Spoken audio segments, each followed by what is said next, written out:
Hello students, we are going to discuss capacitance of a parallel plate capacitor. ये हमने discuss कर लिया था पहले कि कैपेसिटर क्या होता है, हम कैपेसिटर कैसे बना सकते हैं, उसका प्रिंसिपल क्या है। अब हम डिस्कस करेंगे कि एक पैरेलल प्लेट कैपेसिटर है तो उसकी कैपेसिटी या कैपेसिटेंस एरिया पे डिस्टेंस पे कैसे डिपेंड करती है। डिस्टेंस मतलब उन दो प्लेट के बीच में डिस्टेंस पे, उन दो प्लेट का एरिया उसके बीच में उस पर कैसे डिपेंड करती है, हम वो डिस्कस करेंगे। हम उनमें एक रिलेशन फाइंड करेंगे जिससे हम कह सकते हैं कि एरिया और डिस्टेंस पर कैसे डिपेंड करता है। अब देखो, parallel plate capacitor is arrangement और two parallel conducting plates of equal area separated by air medium or any other insulating medium such as paper, mica, glass, wood, ceramic, etc. तो हम parallel plate capacitor बनाने के लिए हम क्या करते हैं कि दो प्लेट कंडक्टिंग प्लेट्स लेते हैं और उसके बीच में नॉन कंडक्टिंग मीडियम या बोल दो इंसुलेटिंग मीडियम का यूज करते हैं। वो कौन से? Paper, mica, glass, would, ceramic और एयर भी हो सकती है। तो ऐसी एक्टिविटी हमारे लैब में पड़ी है, अगर मौका मिला तो हम बिल्कुल करवाएंगे और उसका वीडियो भी शेयर करेंगे। तो अब देखो, हम जानते हैं कि कैपेसिटर में क्या होता है कि एक प्लेट होती है पॉजिटिव चार्ज और एक होती है नेगेटिवली चार्ज। तो यहाँ पे दो प्लेट दिखाई गई है और डी यहाँ पे डिस्टेंस है, सिग्मा यहाँ पे सरफेस चार्ज डेंसिटी है। हम जानते हैं V equal to E D. ये फॉर्मूला कहाँ से आया हमारे पास? ये फॉर्मूला है हमारे पास E equal to D V upon D R से माइनस V इक्वल टू अगर हम करेंगे तो ई डी आर होता है और हमने यहाँ पे यूनिफॉर्म लिया है तो डी आर ना होके डी ई जो डिस्टेंस है वो कितनी यहाँ पे यहाँ तक की डी हो जाएगा। इसका मतलब डी आर की जगह हम लेंगे डी और वी हो जाएगा, तो वी इक्वल टू जाएगा हमारे पास ई इंटू डी। और हमने जो चैप्टर हमारा फर्स्ट था या बोल दो हमने एक पढ़ा था कि एक प्लेट की वजह से, दो प्लेट की वजह से उसके बीच में इलेक्ट्रिक फील्ड की वैल्यू हमने निकाली थी E equal to sigma two epsilon naught इस प्लेट की वजह से plus sigma two epsilon naught इस प्लेट की वजह से। इन दोनों को ऐड करेंगे तो हमारे पास आता है sigma epsilon not, sigma upon epsilon not. ये वैल्यू आती है हमारे पास electric field between two plates.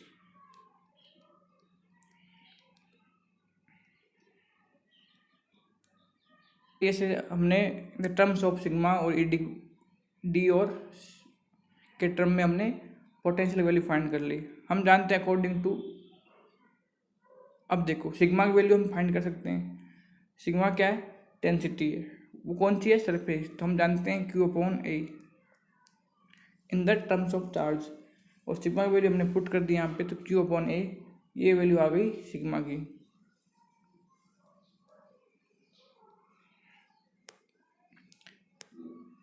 लेकिन हम जानते हैं C equal to Q upon V होता है और वी की वैल्यू हम यहाँ पुट करेंगे फॉर्मूले, तो हमारे पास सी की वैल्यू जाएगी। और पुट करने पर हमने देखा है कि सी इक्वल टू क्यू से क्यू कैंसिल हो जाएगा और A epsilon not upon D. और इसमें पता लगता है हमारे पास अगर हम इस प्लेट का एरिया इंक्रीज करते हैं तो सी की वैल्यू भी इंक्रीज होती है, और D and distance between the plates if increases then value of C D decreases. तो ऐसा डिपेंड करता है एरिया और डिस्टेंस पे। अगर हम डिस्टेंस बढ़ाते हैं तो सी की वैल्यू कम होती है और एरिया बढ़ाते हैं तो सी की वैल्यू बढ़ती है। अब मीडियम पर कैसे डिपेंड करता है? हम जानते हैं epsilon R equal to epsilon M upon epsilon not.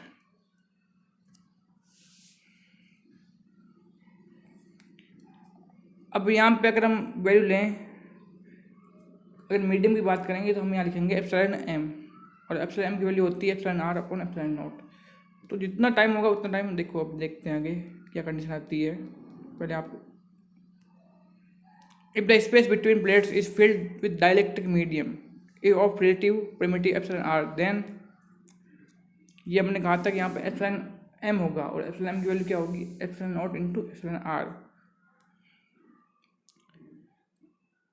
Capacitance of parallel plate capacitor is directly proportional to area of the plates and inversely proportional to the distance of separation between them, between plates। और हमने पहले बताया था कि area पे depend करता है और उसके डिस्टेंस पे डिपेंड करता है। डिपेंड इन्वर्सली प्रोपोर्शनल मतलब अगर डिस्टेंस कम होती है तो सी बढ़ेगा और डिस्टेंस कम ज़्यादा होती है तो सी घटेगा। अब देखो यहाँ पे जैसे ही हमने 10th में पढ़ा था कि कॉम्बिनेशन ऑफ रजिस्टर, वैसे यहाँ पे हम पढ़ेंगे हम कॉम्बिनेशन ऑफ कैपेसिटर्स। तो सबसे पहले बात करेंगे हम सीरीज कॉम्बिनेशन की। तो यहाँ पे ध्यान रखने वाली बात है कि सीरीज में मैं हमेशा कहता हूँ कि सीरीज में ध्यान रखना, सीरीज में करंट और चार्ज सेम होता है सभी कैपेसिटर पे या सभी रेजिस्टेंस पे। ध्यान रखने वाली बात यहाँ पे है कि सीरीज में चार्ज सेम होता है या बोल दो करंट सेम होती है सभी कैपेसिटर पे सभी रेजिस्टेंस पे। ये हम यूज करेंगे यहाँ पे in series combination. Charge is same in each capacitor, charge सब पे सेम होता है।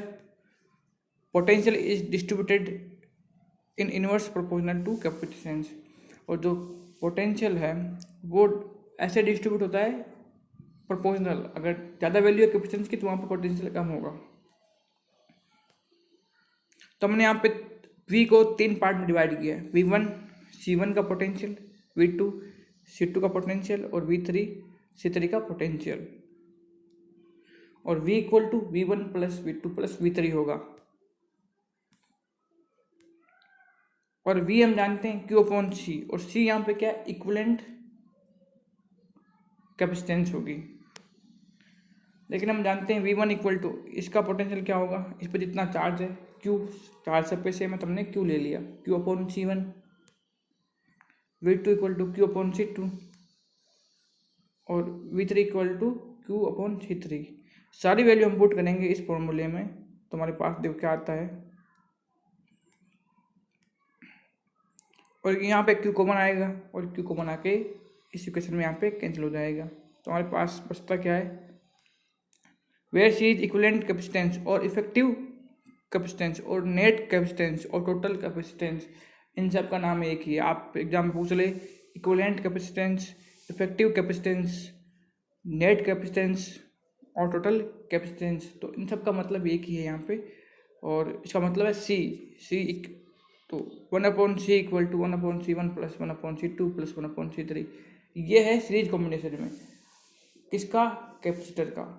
आगे हम चलेंगे तो चैप्टर 3 है या अगली यूनिट है उसमें आएगा सीरीज कॉम्बिनेशन ऑफ रेजिस्टेंस। तो वहाँ पे R equal to R1 plus R2 plus R3 होगा। तो यहाँ पे उल्टा होता है, वहाँ पे R equal to R1 plus R2 plus R3, यहाँ पे 1/C equal to 1/C1 plus 1/C2 plus 1/C3 होता है। और एग्जाम में पूछ सकते हैं the prove that reciprocal of effective capacitance is the sum of the reciprocals of individual capacitances. ऐसा एग्जाम में पूछ सकते हैं आपसे कि भी जो इनका इंडिविजुअल का रेसिप्रोकल है वो इक्विवेलेंट के रेसिप्रोकल के बराबर होता है। एग्जाम में सेक्शन आपसे पूछ सकते हैं, वर्डिंग में पूछ सकते हैं, आपको ऐसा प्रूव करा सकते हैं। The effective capacitance in series combination is less than the least of the all individual capacitances. यहाँ पर ध्यान रखने वाली बात है कि इक्विवेलेंट जो कैपेसिटेंस होता है वो सबसे छोटे, मान लो यहाँ पे अगर बात करें हम C की वैल्यू इन तीनों में से जो भी छोटा होगा उससे भी छोटा होगा। C की वैल्यू इन तीनों में से जो भी छोटी वैल्यू होगी उससे भी छोटी होगी। जैसे अगर बात करें हम यहाँ पे हमने लिया यहाँ पे 1 माइक्रोफेरेड, 2 माइक्रोफेरेड और 3 माइक्रोफेरेड, तो सबसे छोटा कौन सा होगा 1 माइक्रोफेरेड। तो C की वैल्यू 1 माइक्रोफेरेड से भी कम होती है। इफेक्टिव कैपेसिटेंस की वैल्यू छोटे से भी वैल्यू से छोटा होगा। अब हम बात करेंगे पैरेलल कॉम्बिनेशन ऑफ कैपेसिटर। वहाँ पे क्या था, करंट और चार्ज सेम था, यहाँ पे पोटेंशियल सेम होगा। वो एक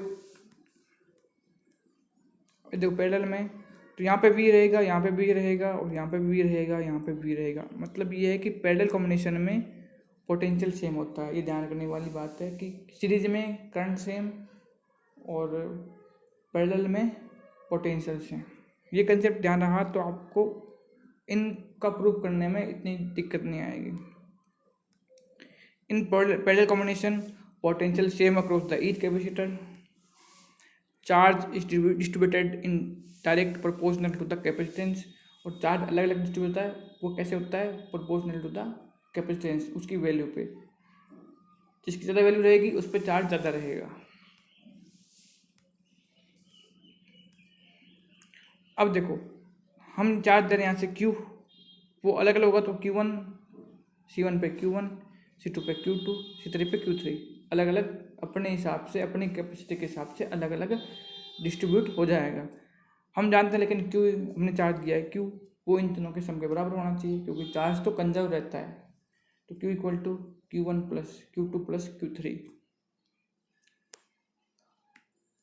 लेकिन हम जानते हैं अगर हम यूज करें C1 equal to Q1 upon V, तो Q1 इक्वल टू क्या हो जाएगा, C1 इंटू V हो जाएगा। ये Q1 की वैल्यू आई।